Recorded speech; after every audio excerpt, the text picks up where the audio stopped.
Well, welcome back to John and Kelly's Adventures. And here we are in another off and running scenario. What we're going to do is mount my mppt controller. I went and tore a lot of stuff out and reconfigured it. I just wasn't impressed with the way that I had it in there. So we're going to run it a little different. And what we have here is I'm going to mount these brackets to the back of here. I guess I could mount them any way I wanted, you know. So that I mount these brackets here to the back like so. Actually, it's pretty much like this, I'm betting. And then we'll mount the controller in the van. And then we'll start hooking up wires. As you can see last night, or the other day, yesterday, last episode, ran our wires through, and we'll run them down along there. And underneath, probably across the top of here, over, and then down. I have the hot cable hooked up. Don't have the negative hooked up to the inverter yet. It doesn't need to be pulling juice. And we're going to go ahead and get this done. We have quite a bit. They gave us 8 foot of 8 gauge cable for the negative and the ground, or the negative and the ground. Okay, for the negative and the positive, and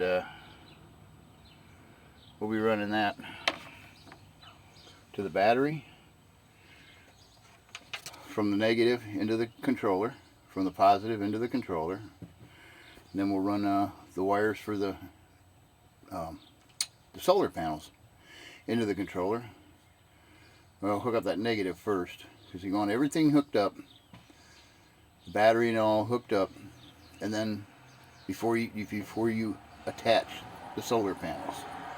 If you do it the other way around, if you keep your solar panels attached and disconnect the battery, you have a very good chance of shorting out your mppt controller, which is not a good thing.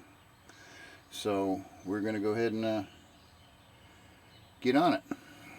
Keep you updated as we move along. Okay, so far so good. It shows we got 12.6 volts in the batteries, which these batteries have been sitting in my storage shed for a year.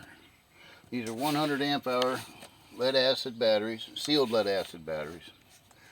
So we've got them hooked up, and just need to tighten up and straighten up some wires. Do need to ground the inverter, which I've got a piece of 8 gauge solid steel solid copper wire. You see here, and this should.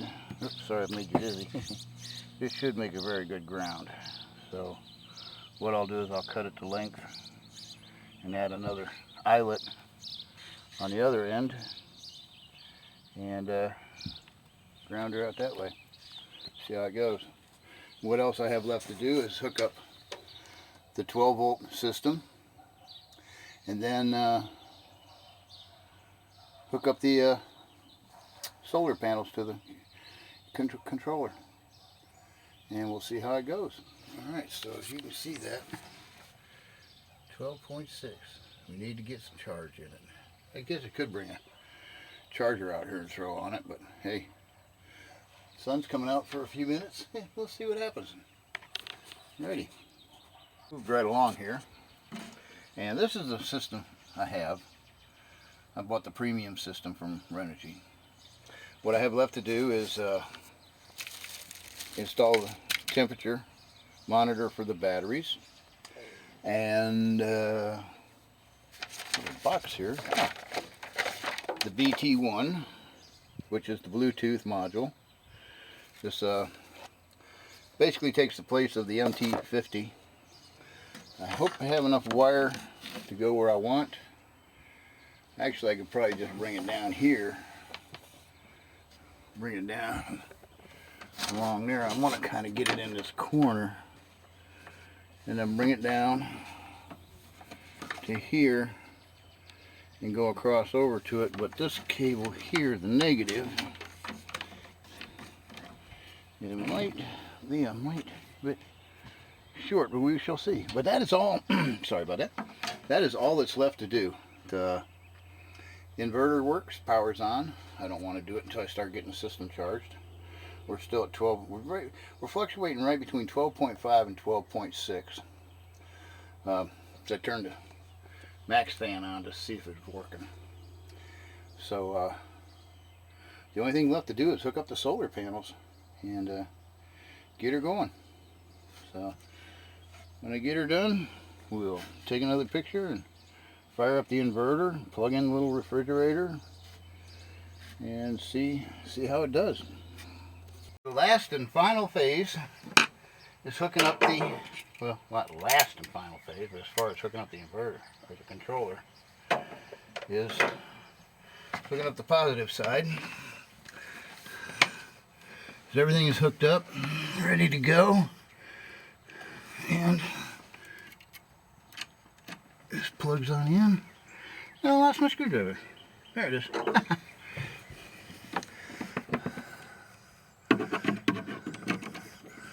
Well, now I have a little sunshine picture on the inverter, on the controller, panel, battery, light. We're up 12.8, 12.9. It shows a little digital read of the dots going across there to the battery. Nothing going out because I don't have anything on. Ladies and gentlemen, we now have solar power. And I think it's, oh, we're up to 14.2. Wow, that jumped up pretty quick. So what I got left to do, basically, just hook up this BT Renogy thing and the temperature. Everything's installed and I've given it a try and it seems to be working good. I don't really have any kind of load. And the max fan just a tooling away, and we've got a load on it judged by the, I don't know if you can see them little dots going across there. What I've done is I've plugged the refrigerator in to see how it does. It's supposed to be pulling, let's see, that's 15, it's 27 degrees Celsius. It says 0 amp hours is pulling, or load is pulling, and 3 amp hours, 3.0 amp hours coming in, I guess. 21, 22 amps for the load, 14.4 volts, 100%. Well, that's just having a good time there. Now I got to do some reading and figure this out. Maybe I'll watch somebody's YouTube video, see if they have a class on this one. But so far it wasn't a bad deal to install. What I got left to do is hook this up to my generator plug, which is right here. We're a 30 amp generator plug. And then hook this up to it and put a kill switch on the box, because this is charger. So if it's like a cloudy or rainy day and I'm not getting any solar coming in, then I can take and fire up the generator and plug and connect this, and it'll charge the batteries. It's a 30 amp, 12 volt, 30 amp automatic battery charger, which I got a book on it. Need to read it. Automatic, I think, is when once it gets so full, it shuts itself off. I'm pretty sure it's a nice little deal.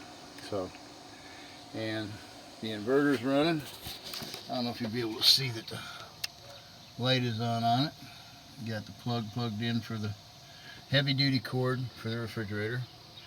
There's that green, brown, white, yellow wire just goes up front, way up front too. Let's see if I can get it zoomed in here. That critter right there. It's our 12-volt outlet. It's got a couple USB ports and a couple cigarette lighter plugs. That'll be for the cooler. The cooler, like I said earlier in another video, is where we're going to put our sodas and drinks and stuff, and that keeps us from going in and out of the fridge and boosting that up. So it'll help out a lot. So, all right, thank you very much for watching. Give us subscribe to us, give us a like, leave a comment, and have yourselves a great day. Until the next one.